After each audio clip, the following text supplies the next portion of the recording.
Welcome to the TAE Aerospace Ipswich Jets After the 80, proudly brought to you with thanks to the Ipswich Jets Leagues Club, the heart of our community, and a huge supporter of rugby league in Ipswich, and of course, your Jets.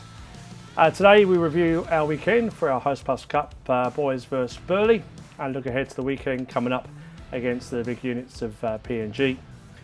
Today we have a very special guest as we catch up with one of Ipswich Jets' most exciting talents, Julian Christian. A proud Indigenous athlete, Julian's journey in rugby league has seen him rise through the ranks with natural flair, footy smarts and speed. Born in Cairns, he started his Intrust Super Cup journey with the Jets in 2017 before heading back home to the Northern Pride for a couple of seasons along the way, doing a pre-season with the North Queensland Cowboys and then winning the National State Championship with the Devils last year. Jules is back where he belongs in the green and white for 2025. A clear playmaker for the Jets, Jules is not only a game changer on the field, but also a leader and role model in the community. Jet number 585, Julian Christian, good morning. Cheers, thank you for having me. That's all right, thank you, mate. Now, before we review the game, let's talk about being back in Ipswich, playing in the city colours, back where it all began in senior football for you. How are you finding it?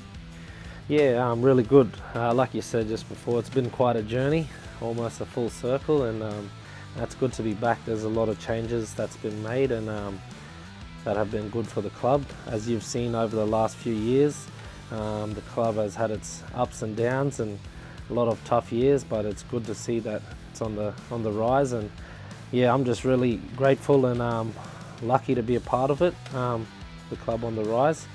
Haven't been here in a few years, but yeah, I'm really enjoying it at the moment. Okay, great. Well, we'll talk about that shortly, but I think now let's review the game. 2 minutes in, your first kick, I'm not sure you want me to remind you of this, but your first kick down the field, intercepted by your opposite number for the first try. When that happens to you, how do you reset yourself so early on and you're thinking? So it was just one of those plays. If it come off, it would have been perfect. If I get it over the line there, I don't see anybody beating John O'Ruben to the ball, but yeah, it didn't. So that was one that I just had to wear, and we got some good leaders in the group that when something like that happens, when they talk, I just listen and we just move on to the next job. That's usually the call.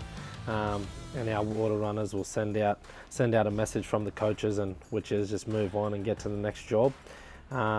And we done that there. So obviously after that, though, it wasn't long that we got on the board with Ollie Pascoe popping up again, passed the ball back out to Hayden, who got a line break to go over the line.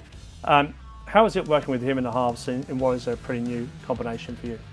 Yeah, so I knew Robo. He's come from the North Devils development system.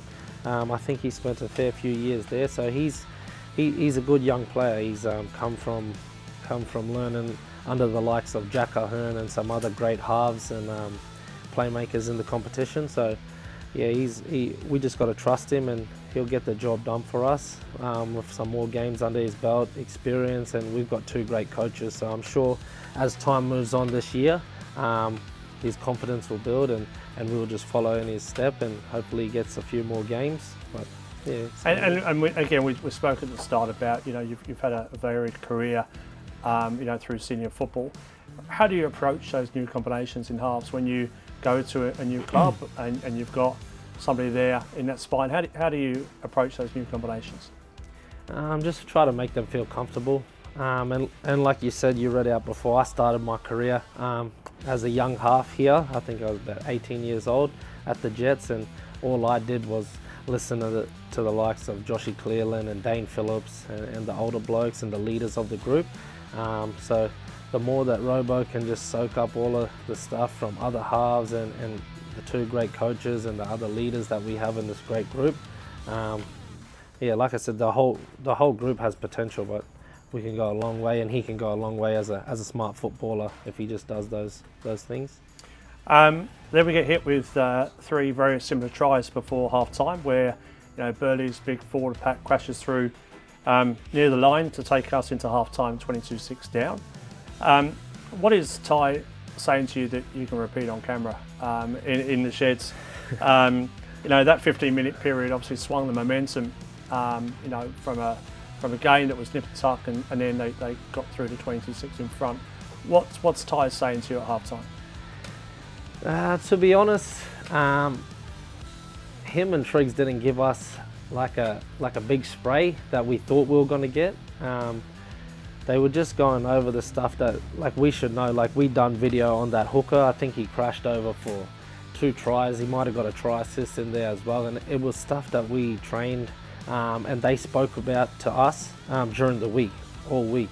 So I don't think it was really about us coming back into the sheds and then them yelling at us, because they already knew that we had studied that player, and we should know better. So they were just sort of just giving us a bit of confidence and just telling us that we know what we need to do in the second half. And I feel like after we had that talk with our coaches, and it was I'd call it like a light spray at half time. You could see straight after, I think we were the first ones to cross the line in the second half, and we sort of stuck to the plan, which was go through the middle of the field, and we had some success. But then, I think you lead into the next question. Straight after that break, within 2 minutes, that 7-6 combination works, and you get through for your first try for 2025. How did that feel for you? Yeah, no, it felt really good, and it always feels good when you take some advice or some criticism from the coaches, and it works, So, like I said, we came straight out of half time, and the plan was from Tybo and Triggs to just smash out the middle of the field. We want to attack straight through there, and we end up marching down the field, and one of our first sets off a great kick from Robo, end up getting the 4 points. But yeah, it's really pleasing to see that they can tell us something under pressure, behind on the scoreboard, and then we go put it to plan, and then we get 4 points off that. Yeah. I feel like we need to do that a lot more. And then 10 minutes later from there, Hayden puts up a bomb. We were only 22-16 down by then. Collected by Johnny Rubin, pass to Alan Fitzgibbon, score a try. Then it was called forward. I think you're one of the first people to reinstate with the referees and have a look. And we've watched that footage backwards and forwards. We can't see it as forward. Did you see it as forward on the day? Do you have any thoughts about that? I'm pretty sure if you go back and watch my reaction, it was probably the same as a couple of our old boys in the Canberra that I seen. Yeah. But nah, it was definitely not forward, and there was a couple of calls, but we can't blame our loss on that. Like I said, there was a lot of things that we should have known, that we studied through the week, we done on video, and we just need to be better. And again, finally, just on the review of the game now. Ultimately, it was a tough loss. What do you do with that, and how do you use that to build on your training for the week coming up? We know what we need to do. Couple of things, like my individual performance was very, very average. There's a couple of things that I'll be working on at training this week today, and I feel like if we can all just do our jobs, we'll come away with the win. We've done that the last couple of weeks to start the season, and then you can see what happens when we don't. So we'll be working very hard at training. I will be on my individual performance after doing some video and talking with our coaches. They know what's best, and we'll see if we can put it to the test this weekend coming against the PNG Hunters. Beautiful. Okay, let's talk about you. We're not going to throw away this great opportunity to have a chat to Julian Christian, the man. As we said, you started your journey up in far north Queensland. You've played for some big clubs, both through the QRL and the NRL systems. Can you tell us a little bit about that path and how those experiences have shaped the player that you are today? Yeah, I've been very lucky. It's been a long journey, but I've been very lucky to be a part of some of those very good clubs that you've named there. Most of those clubs are very special to me as well. So like I said, coming back to the Jets was very good. I started my journey here. Obviously, I've always wanted to put on the Northern Pride jersey, being born and bred in Cairns. and then also get an opportunity from the Northern Pride to be a part of the North Queensland Cowboys and play an NRL trial game in front of my family and friends at Burleigh Park in Cairns. Just there's a couple of my favourite moments of my whole career have been a part of these special clubs. So, but along the way, I've soaked up a lot of knowledge, rugby league knowledge, and some skills and characteristics over the years from a couple of those great clubs and leaders that I've had to learn off, like Dane Phillips at the Northern Pride. There was a few close mates of mine that really taught me a lot of things, and Kieran Mosley at the North Devils. Me and him have had quite a few games together, versing each other and also playing alongside each other, and he's taught me a lot in my career. So yeah, I guess that's the main thing. I've just, each club that I've been at and each opportunity that I've got, I've tried to soak up as much as I can from the leadership guys and other fellas that play in similar positions and that have been successful as well. So you're a proud Indigenous athlete. How has your culture influenced the way you've approached the game, both on and off the field? Yeah, well, it has a lot to do with myself and my family. Like, I do it on a day-to-day basis. Like, I work for Daily Choices, and I love to do that. Like, just working alongside young Indigenous men and women, it's just really rewarding and pleasing, and it teaches me a lot as well. And like I've said in many other interviews, my favorite game on the calendar is Indigenous Round. No matter what club I'm at, that's one of my favorite games of the year. But yeah, and just influencing, like, I see it every day, like whether it's through our programs or other sporting events that we do for work or rugby league here. Just the rewarding feeling you get when the younger ones that look up to you, that want to be just like you, when they can take something that you've taught them or that you've given to them, and then you can see that they've put it to work. Or we come down and watch the junior Jets or some of the young fellas that you've taught. It's just no other feeling, and that's what I'm very proud of. And also, just like I said before, playing for Northern Pride and being able to don the Cowboys jersey in an NRL trial game in front of my own community, that's probably up there with one of the best feelings. Now we talked a little bit about, and you've done that, about some of those names that are in and around your game. Who are some of your biggest mentors and influences, both on and off the field, that have helped shape you the person? Well, definitely up there would have to be Kieran Mosley, another proud Indigenous man. He knows where he's from. He loves his community, gives back to his community, and that's some of the things that I've tried to implement on myself and my career. He looks after himself, and that's some of the things I was talking about, like soaking it up, because there's a lot more to the stuff that you do just on the field of rugby league, and it took me a while to figure that out. But yeah, he would definitely be someone that's taught me a lot. Also, I'd have to say, when I was first starting out, Dane Phillips, Joshy Cleland, they took me under their wings. Two great Jets, successful Jets. Now let's go to game day. Do you have a game day routine, or what does that routine look like? Are there any must-haves, rituals, habits? What helps you get you in the zone, ready to play 80 minutes of football? Depends if I'm working or not. I mean, on the weekend I had to work there a couple hours before the game, but my usual game day will start with I'll obviously have a big dinner before, and then I'll have a big breakfast, and then I never eat lunch. I just snack throughout the day, and then I like to get there nice and early, and then it pretty much just, I try to keep myself calm, and then as soon as I get to the field, and I love to have a joke around with the boys, and I don't really get nervous that much anymore. I'm one of the older fellas in the groups these days, so and then I just try to just feed off the energy, and then focus on what my job, what my role is for that game. And what's on your playlist, mate? What are you listening to before you run on? It's changed over the years, but something that's upbeat, definitely upbeat. There's a few songs. Are we going country or not? It depends. I like to listen to country after a good win, a few beers going down. I wouldn't say before the game. Yeah. But yeah, definitely something that's upbeat. Mate, we've touched on the fact that you had a really, great campaign with the Devils last year. And perhaps this question's already been answered, but if you could dream up your perfect moment in the Jets jersey, the perfect play, the perfect stage, what would it look like to you? We could just start off with playing September footy again.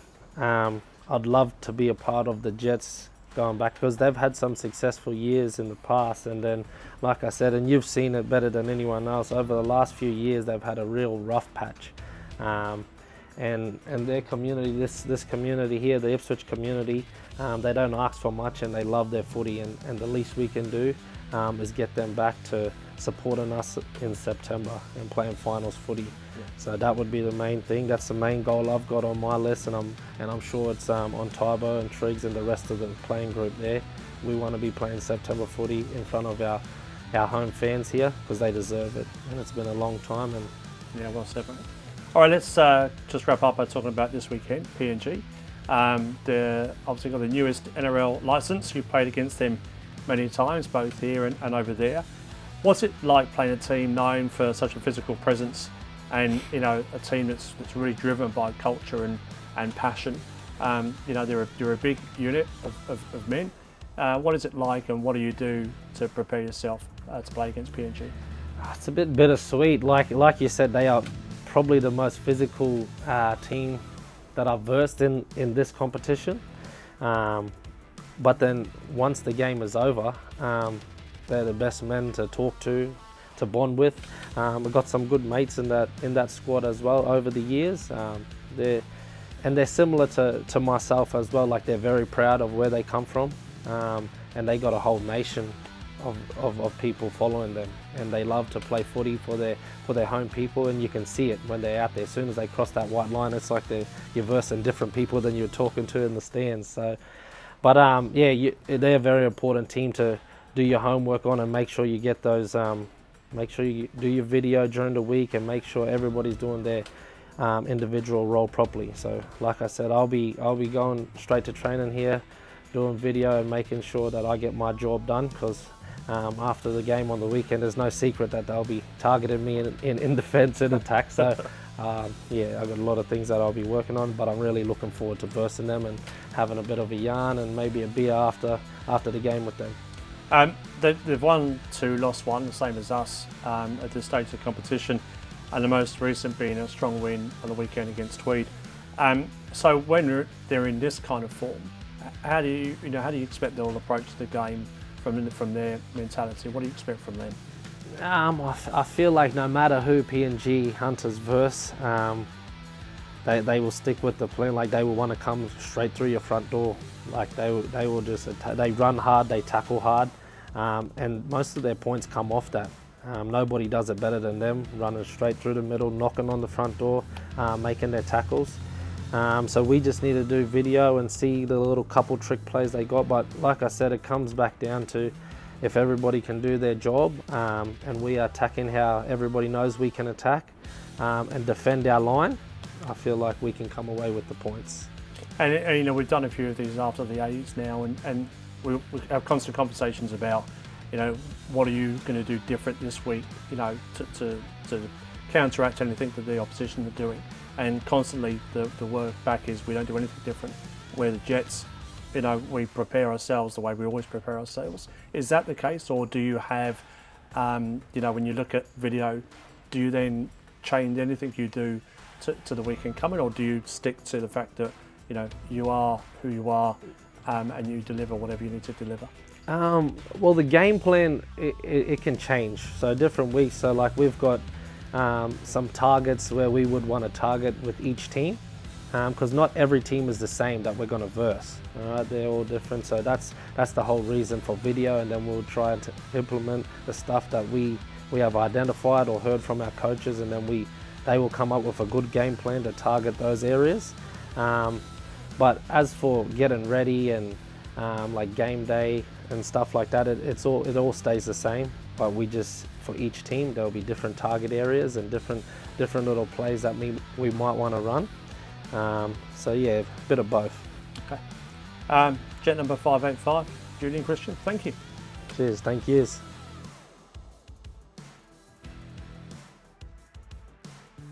Okay, we're on location for after the AT today, and we're here at Articulate Framing with our friend Steve Rainbow. Steve, hello. Hello, thank you. Yep. Steve's been a sponsor for 12 plus years and a good friend of ours and best framer in Ipswich, southeast Queensland, the world, whatever. But good friend of the club and a good opportunity to, we thought, showcase one of our sponsors. So Steve, welcome and thank you for letting us do this in your shop. I appreciate that. How long have you been in here for? We've been in the shop since 2017, been in Ipswich since 2011. We were in Burleigh prior to that until we got washed away. Yep. Came over here, re-established, and it wasn't long after that we got involved with the Jets. And is your main business framing jerseys, or what is it you do? It's a combination. We frame jerseys. We've got 40 or 50 odd jerseys in line at the moment, but we do a lot of other work, medals, military stuff. We do a lot of canvases, all sorts of things. Okay. Well, the reason we want to come in the shop as well is because every time we come in, you've hung up another jersey. I remember the first time I came in here and saw everything around. So as you can see up here, we've got some. So maybe you could just talk us through some of your favourites, some of the stories behind them. Well, Take us through what you've got. The one directly behind me here, that's obviously last year's jersey when we first got our name on the backs. And then as we go along here, the green, and this is the old original Jets colours. That was worn for the 2015. That's actually the number 10 jersey. And as we go along, the two pink jerseys are the Ladies' Day, or what we used to call the Ladies' Day. And the two military ones are obviously Defence Force jerseys. They all belong to players. In the days of getting those, we used to auction them off after a game or during a game, and it was all money to raise funds for the junior football. But that's really the stories behind them. We've sort of, the pink one up here and the number 7, that's actually Dane Phillips' old jersey. I can't remember the names of the other ones, but they're all players. And as I say, the 2015 jersey, that's, I'll never remember his name, Rod Griffin's jersey. We were meant to get them, we all bought them, and then the boys decided they would wear them right through to the end. Which is obviously the inspiration for this year's jersey. It's this year's jersey, as far as they could go, and fortunately I should say, not unfortunately, but fortunately they won everything, and unfortunately we didn't get the original game day jersey, but we got a replica jersey done up, and that's Rod's number 10. So that's really it. The jersey on the very end there, the Pennywise from this side, but on the front's Articulate Framing. That's the Alara Jets. We sponsored that this year and got the naming rights on their shirt to help them out, and hopefully next year we'll be involved with them again. Now, a question without notice, mate, which one's your favourite? I've got to say this one because this is the big one that ties in with this year, and that's the 2015. We won everything. Yeah. And what are your memories from that year? Obviously today, or this year, we're celebrating 10 years to celebrate that achievement. What's your memories from that year? Being as old as I am, the memory's not that good, but I do recall a particular photo that was sent to me of me in a position taken on the corporate centre when we won the rights to go through to the final. So that's probably it. We went to the final and that was great. We didn't get to Sydney for the big game down there, but the actual final, or the game that put us into the final, was that one, and there's just a particular photo of me, and I must admit we enjoyed that, and so did everybody else in the grandstand for that matter. Steve, look, I just want to say thank you for being a sponsor for as long as you have, hopefully many years to come. We always value your opinion and feedback, and you're a valued member of our family, so thank you very much. That's right, thank you. As they say, once a Jet, always a Jets, and as I said to you last week, once a sponsor, always a sponsor too. And now it's on record. Yeah, thanks, you. Steve, thank you.